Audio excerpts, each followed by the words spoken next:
यदि उहाँ साँच्चीकै भारतलाई हाम्रो नेपालको चाहिँ जग्गा जमिन जिम्मा लाउने उद्देश्य, नेपालको चाहिँ जुन भौगोलिक सिमानाभित्रका हाम्रो कुनै पनि क्षेत्र भारतलाई जिम्मा लाउने नियतले बोलेको भए बेलायतको कुरा गर्नुहुन्थ्यो।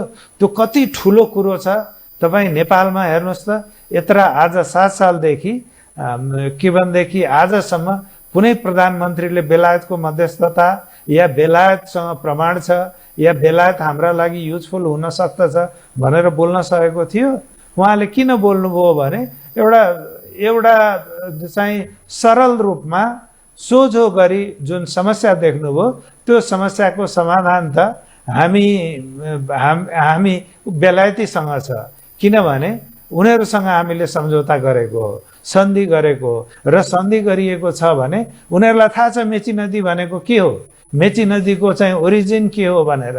यो तमासा गरेर हुन्छ?